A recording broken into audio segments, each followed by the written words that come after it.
ആരോഗ്യമുള്ളൊരു വ്യക്തി എത്ര മണിക്കൂർ ഉറങ്ങണം? 8 മണിക്കൂർ ഉറങ്ങണമെന്നാണ് സയൻസ് പറയുന്നത്. എന്നാൽ നിങ്ങൾക്ക് പലർക്കും ചിലപ്പോൾ 8 മണിക്കൂർ തുടർച്ചയായിട്ട് ഉറങ്ങാൻ സാധിച്ചെന്ന് വരില്ല. അപ്പം നമ്മൾ അതിൽ എങ്ങനെയാണ് ഒരു കോംപ്രമൈസ് ചെയ്യുന്നത്?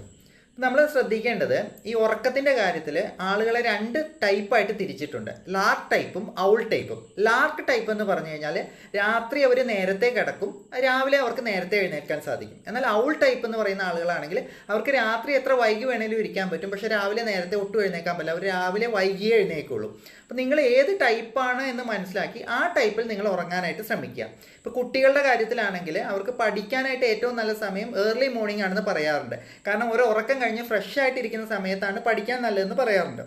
പക്ഷേ ലാർക്ക് ടൈപ്പായിട്ടുള്ള കുട്ടികളാണെങ്കിൽ അവർ രാവിലെ എഴുന്നേറ്റാൽ ഫ്രഷ് ആയിട്ട് അവർക്ക് പഠിക്കാൻ സാധിക്കും. പക്ഷേ ഔൾ ടൈപ്പായ കുട്ടികളാണെങ്കിൽ ഒരിക്കലും അവർക്ക് രാവിലെ എഴുന്നേറ്റാൽ പഠിക്കാൻ സാധിക്കില്ല. അവരൊരു ഡള്ളായിരിക്കും. കാരണം അവർ ഏറ്റവും ഡീപ്പായിട്ട് ഉറങ്ങുന്ന സമയമാണ് ഏർലി മോർണിംഗ് എന്ന് പറയുന്നത്.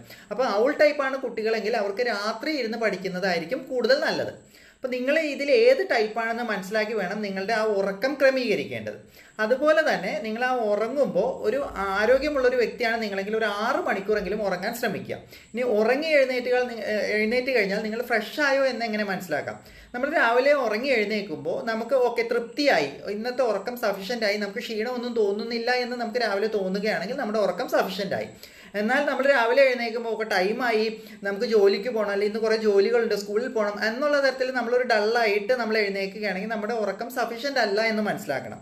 അപ്പോൾ അങ്ങനെ ഉണ്ടെന്നുണ്ടെങ്കിൽ നമ്മുടെ ഉറക്കം കറക്റ്റ് ആകാൻ വേണ്ട കാര്യങ്ങൾ നമ്മൾ ചെയ്യണം. ഇപ്പം നല്ല ഉറക്കം കിട്ടുന്നില്ല എന്നുണ്ടെങ്കിൽ ആ ഉറക്കം കിട്ടാൻ വേണ്ട കാര്യങ്ങൾ നമ്മൾ ശ്രദ്ധിക്കേണ്ടതാണ്. അതുപോലെ തന്നെ നമ്മൾ എപ്പോഴും ശ്രദ്ധിക്കേണ്ടത്, നമ്മുടെ ഉറക്കം ഫ്രഷ് ആയിട്ട് ഇല്ല എന്നുണ്ടെങ്കിൽ നമ്മളുടെ എല്ലാ ആക്ടിവിറ്റികളെയും അത് ബാധിക്കും. അതുപോലെ തന്നെ നമ്മുടെ ആരോഗ്യത്തെയും അത് ബാധിക്കും. അതുകൊണ്ട് തന്നെ നമ്മളെപ്പോഴും ഉറങ്ങുന്ന സമയത്ത് നമ്മൾ ഫ്രഷ് ആയിട്ടിരിക്കാനും ആ ഉറക്കം കഴിഞ്ഞിട്ട് എഴുന്നേൽക്കുമ്പോൾ നമ്മൾ ആ ഉറക്കം കൊണ്ടുള്ള ഒരു ഫ്രഷ്നെസ് നമുക്ക് കിട്ടിയിരിക്കാനായിട്ട് നമ്മൾ എപ്പോഴും ശ്രദ്ധിക്കണം. അങ്ങനെ ഇല്ല എന്നുണ്ടെങ്കിൽ അതിന് വേണ്ട കാര്യങ്ങൾ ചെയ്ത് നമ്മുടെ ആരോഗ്യം കറക്റ്റായിട്ട് സൂക്ഷിക്കാനായിട്ട് വേണ്ട കാര്യങ്ങൾ നിങ്ങൾ ചെയ്യേണ്ടതുമാണ്.